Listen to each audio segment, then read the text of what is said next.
Hello viewers of Nagaland TV, I'm Rinki Gogoi and welcome to Nltv News Now. Let's begin with the headlines.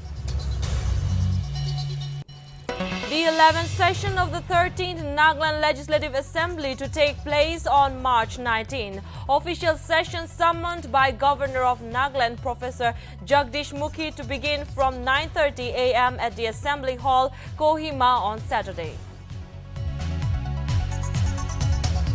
Monthly meeting of administrative heads of departments and heads of departments held under the chairmanship of Chief Secretary Nagaland J. Alam in the Secretariat Conference Hall. Improvement of attendance of officers and staff in the Secretariat and Directorate discussed during the meeting. One-day tabletop exercise meeting held at customary court of ADC office, Jaluki. Meeting chaired by Assistant Manager of NSDMA, Karen Rose Koza, and attended by administrative officers of HOOS, NDRF, and police personnel. The State Cybercrime Police Station issues a caution against falling prey to monetary scams online. The cautionary note relayed via the backdoor of a fraud case registered in 2021. Monthly Kohima District Planning and Development Board meeting held under the chairmanship of Advisor for Technical Education and Election, Meadow Yoka, at DPDB Conference Hall, Kohima on 17 February 2022.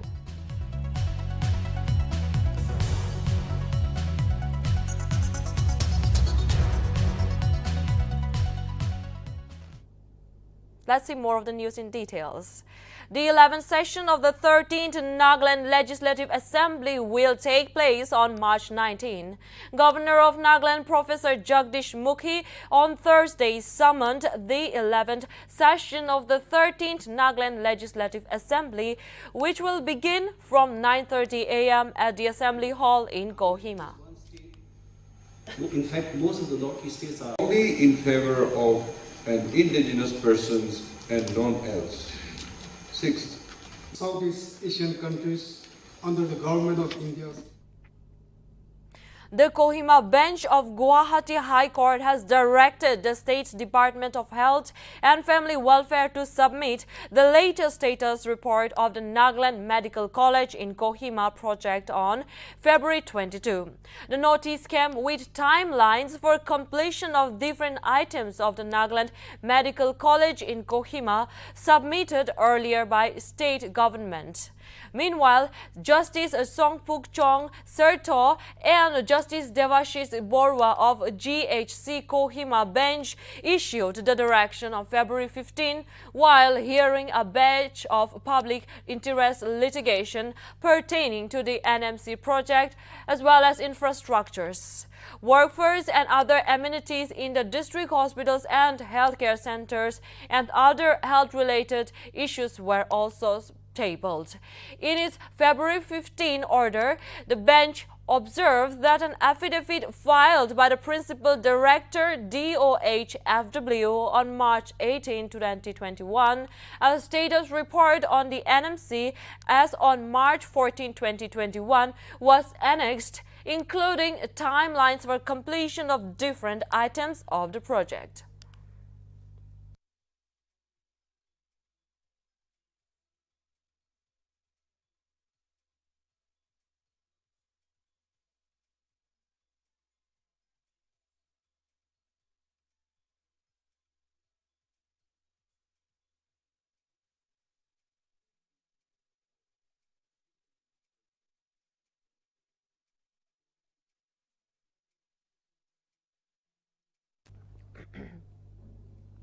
The monthly meeting of administrative heads of departments and heads of departments was held on Thursday under the chairmanship of the Chief Secretary Nagaland J. Alam in the Secretariat Conference Hall.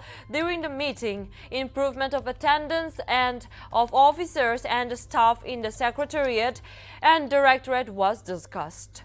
J. Alam, while addressing the meeting, stated that all state government offices should start functioning normally with the improvement of COVID-19 situation in the state.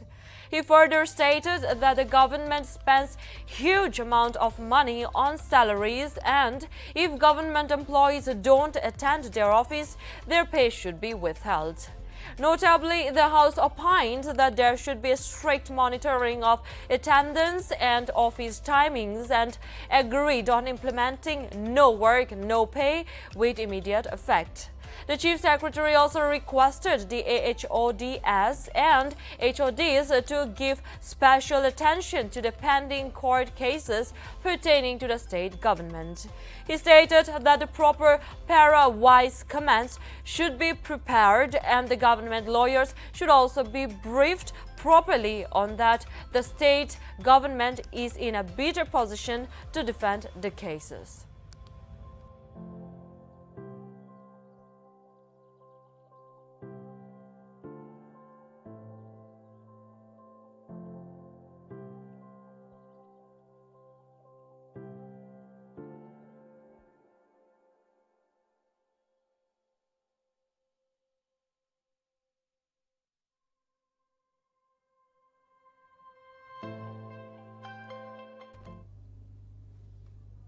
Government employees would be withheld if they fail to attend office, while reminding that the government spends a huge amount of money on salary.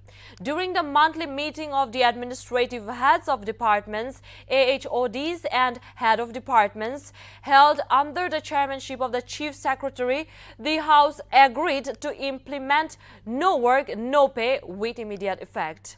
And strictly monitoring attendance and office timings, the Chief Secretary stated that all government offices should start functioning normally with the improvement of COVID-19 situation in the state.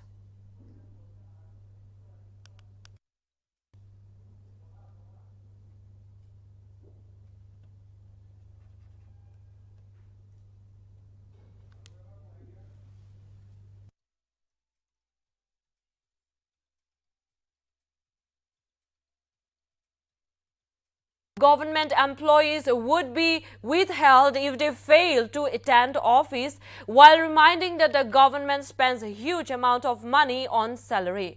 During the monthly meeting of administrative heads of departments, HODs and HODs, held under the chairmanship of the Chief Secretary, the House agreed to implement no work, no pay with immediate effect and strictly monitoring attendance and office timings. The Chief Secretary also stated that all government offices should start functioning normally with the improvement of COVID-19 situation in the state.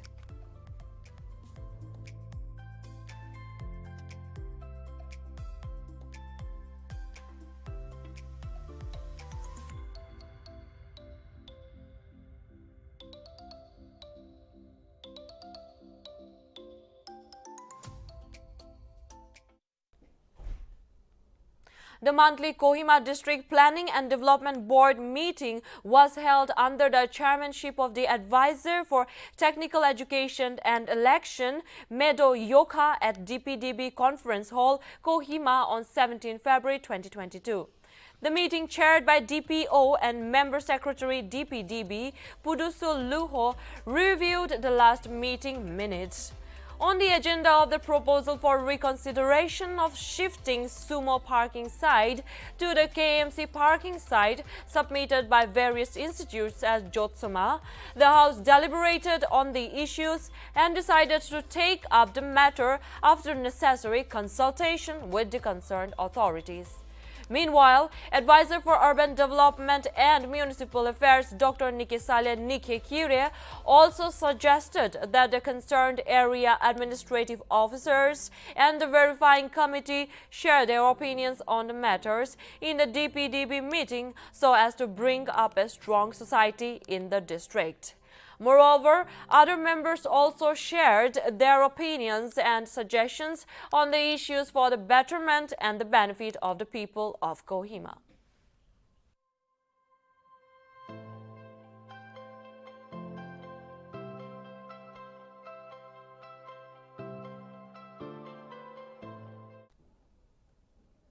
The gates of the much-awaited Musica Festival will open on 3:30 p.m. onwards after being postponed due to the Oting tragedy in last December. During the festival, Nagaland will witness an amalgamation of many artists, including musicians, comedians, and YouTubers, not only from different parts of the Northeast, but as well as from different parts of the nation. The first day will witness a session, Laugh Out Loud, where we all will witness the amazing artists like English Maker, Mr. Smil Derry, Aseno Ayemi, Hopong Naga, Hobby Tsang, African Amika Shu, Rocket Vlogs, and Snap Lamter.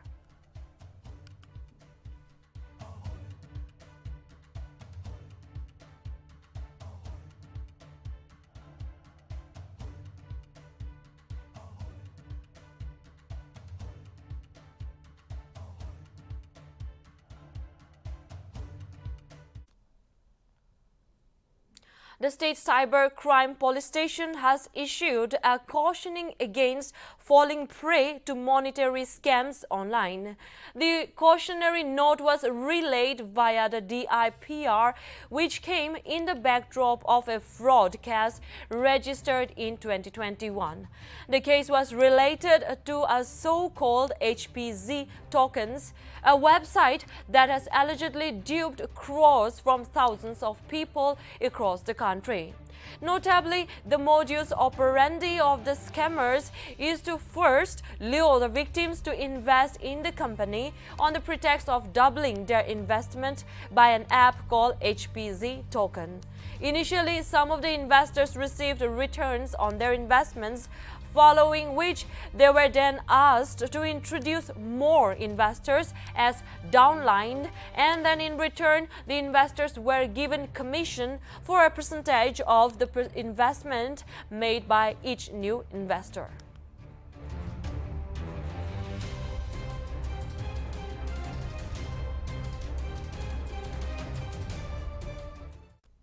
A Jan Shikshan Sansthan Center was inaugurated at Tripura on Wednesday to provide free vocational training to skill the dropout students and help them create new opportunities.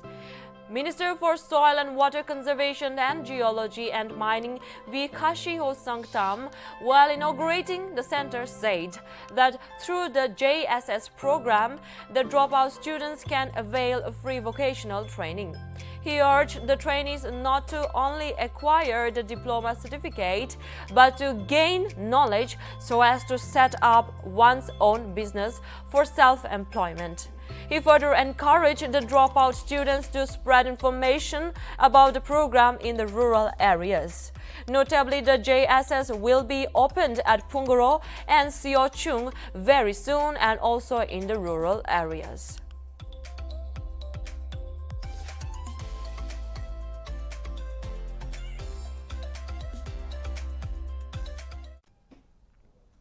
One-day tabletop exercise meeting was held at Customary Court, ADC Office Jaluki on Thursday. The meeting was chaired by the Assistant Manager and SDMA Kiran Roskoza and was attended by Administrative Officers, HOOS, NDRF and police personnel. The exercise is being jointly organized by NSDMA in collaboration with NDRF and SDRF. Karen Roskoza, Assistant Manager, NSDMA, said the purpose of the mock exercise is to test the preparedness of the district in the event of disasters. In the meeting, DDMA parent DPA KD Gong gave a brief highlight on the incident response system and also the role and responsibilities of different departments who would be taking part in the exercise to be held on 18 February 2022.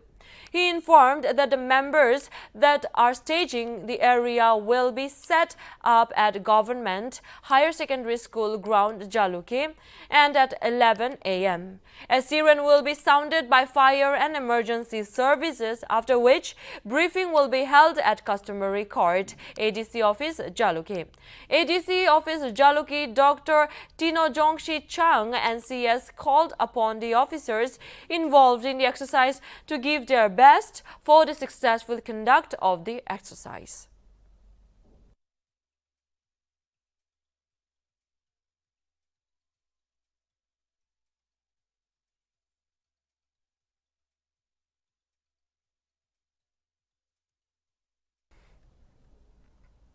Initiated by Ministry of Education Government of India, a skill training hub was started at the Government Higher Secondary School, Purana Bazar.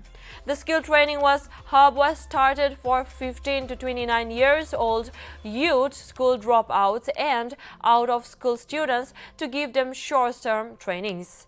The training initially started from January 2022 and is on the process of enrolling candidates.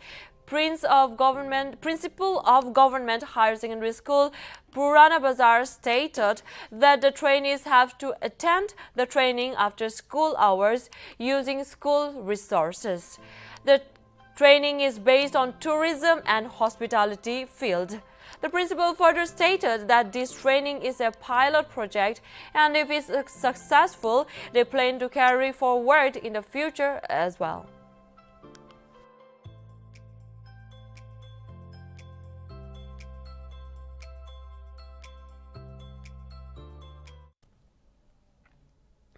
Nagaland on Wednesday reported a total of 32 new COVID-19 cases, with the active cases standing at 347. Out of the active 347 cases, 254 are asymptomatic, 87 mild, 3 moderate on oxygen, 1 in ICU and 2 in ICU on ventilator. Notably, Dimapur reported maximum with 9 cases, followed by Kohima and Pek with 4 cases each. Among the other districts, Mokokchung and Tuansang reported 2 each and Woka reported 1 case. Furthermore, the state's cumulative recoveries have increased to 32,752, while the death toll remained at 749, with no fatalities reported in the last 24 hours.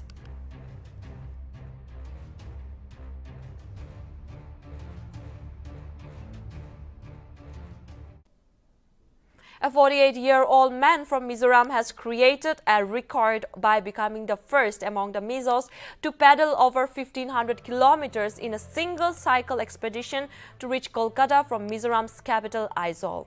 Lalumpuya stated that he started his journey on January 26 and reached the eastern metropolis on February 15.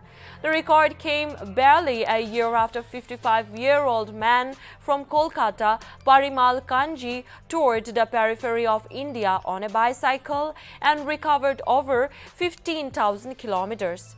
Lalumpuya stated that his motive is to motivate the Mizo youths and the middle-aged men to take interest in cycling for sports and physical health.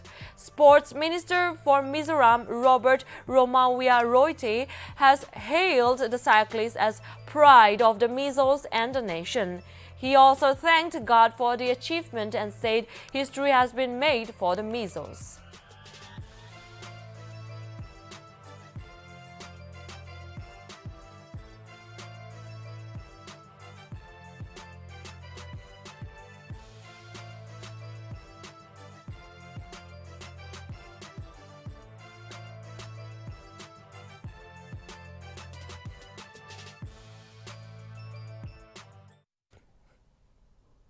The Deputy Chief Minister of Meghalaya, Preston Tunsong, informs that proposed peace talks with the banned Meghalaya militant outfit HNLC are likely to start soon.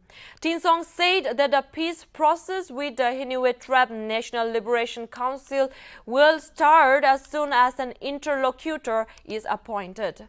While briefing the media in Shillong on Thursday, Meghalaya Deputy Chief Minister Preston Tunsong said that the government is trying to complete final formalities to start the peace dialogue with HNLC.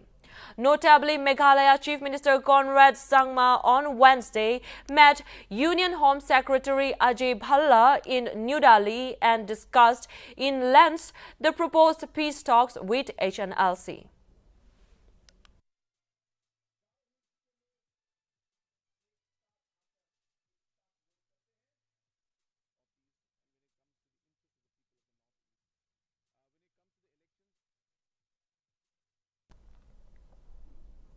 Karnataka Congress members on Thursday decided to hold an overnight protest inside the Karnataka Assembly seeking the resignation of Rural Development and Panchayat Raj Minister K.S.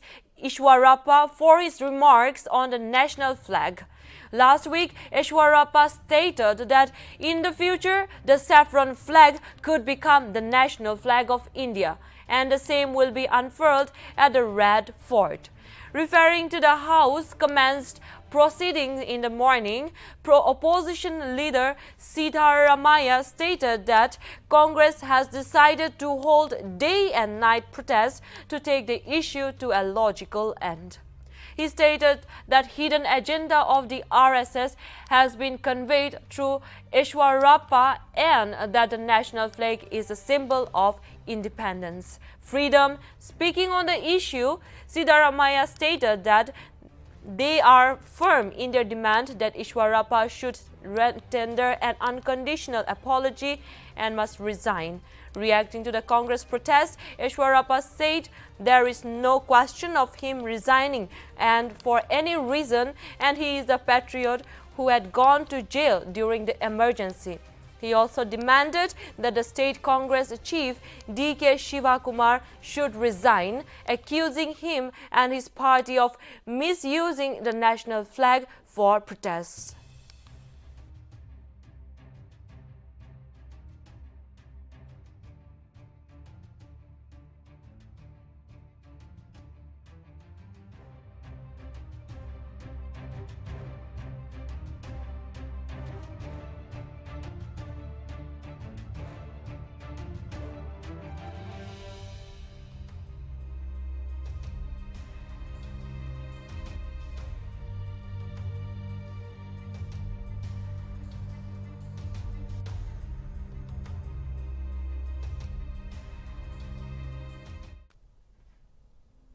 Tripura Education Minister Ratan Lal Nath on Thursday informed that the state is not dealing with any issue regarding hijab.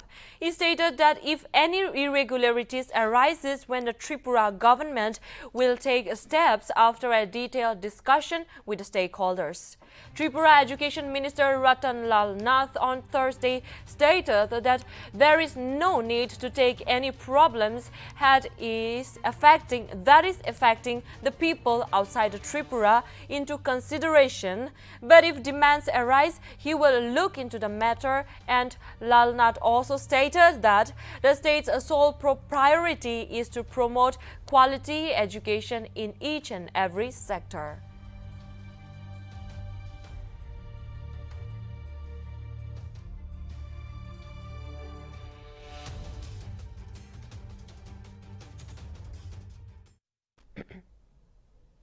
BJP Youth Wing on Thursday lodged an FIR against Punjab Chief Minister Charanjit Singh Channi over his statement against the citizens of Bihar and Uttar Pradesh in Bihar's Patna. Channi also has courted controversy during a poll rally by asking people not to let the bhaias of Uttar Pradesh, Bihar enter the state, a remark apparently aimed at the AAP leaders. Manish Kumar Singh, a national vice president of the BJP Yuva Morcha, filed a complaint at the Kadamkon police station. Meanwhile, Punjab Chief Minister on Thursday clarified his UP Bihar ke bhaiya remark and said that his statement was being misconstrued. Prime Minister Narendra Modi also hit out at the Congress over Punjab Chief Minister Charanjit Singh Channi's UP Bihar ke bhaiya remark and said that the party always pits people one region against another.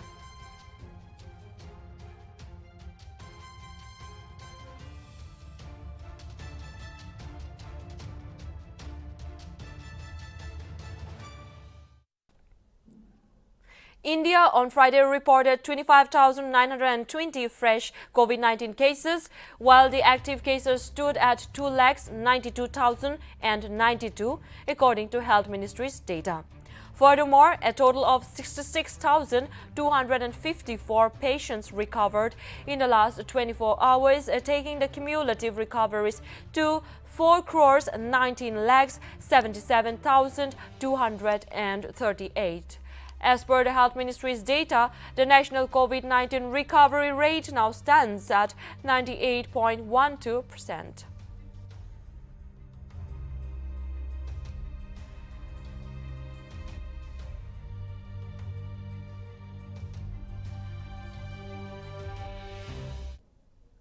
Prime Minister Narendra Modi on Friday will dedicate to the nation 2 additional railway lines connecting Thane and Diva via video conferencing at 4:30 p.m. According to the Prime Minister's office, Prime Minister Modi will also flag off 2 suburban trains of the Mumbai Suburban Railway and will deliver an address on the occasion.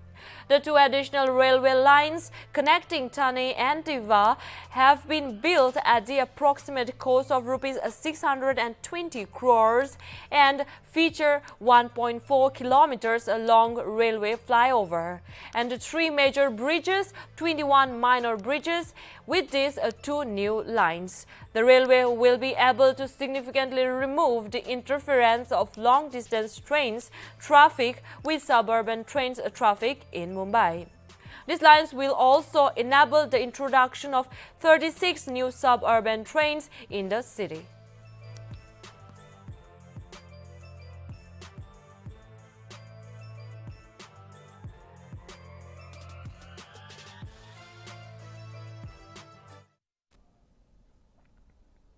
Chief Minister Shivraj Singh Chauhan on Thursday distributed crop damage relief amount of rupees 202.90 crores to more than 1.46 lakh farmers of the state.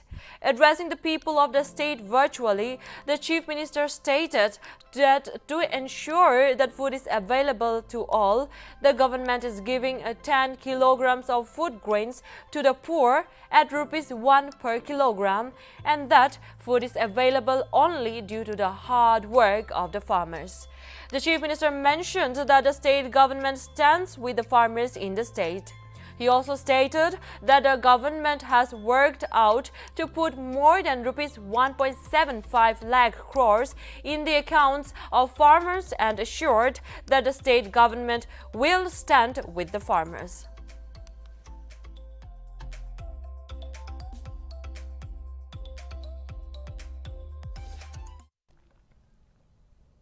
A special court on Ahmedabad on Friday sentenced 38 convicts to death and 11 others to life imprisonment in 2008 Ahmedabad serial bomb blast case.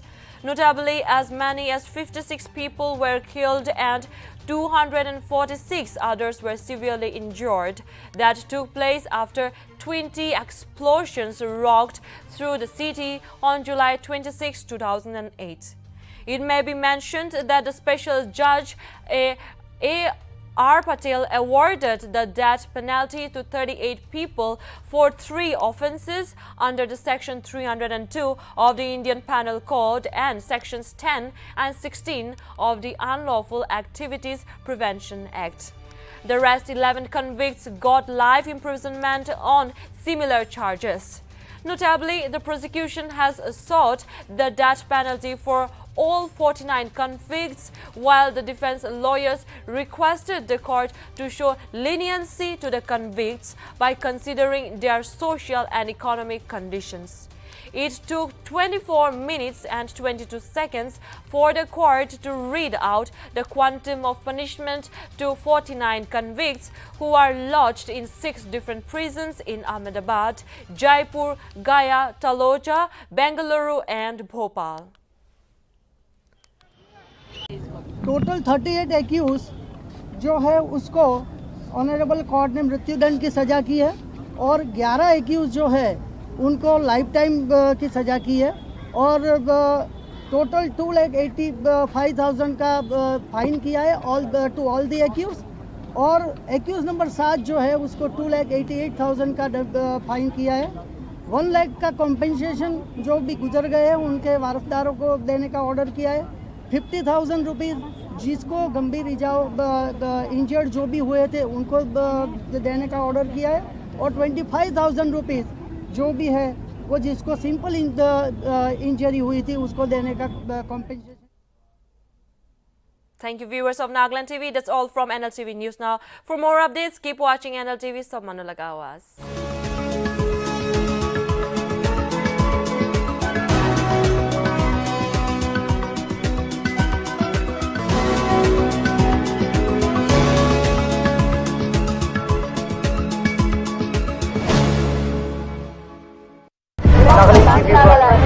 Nagaland TV, Sop Manulaga Awas.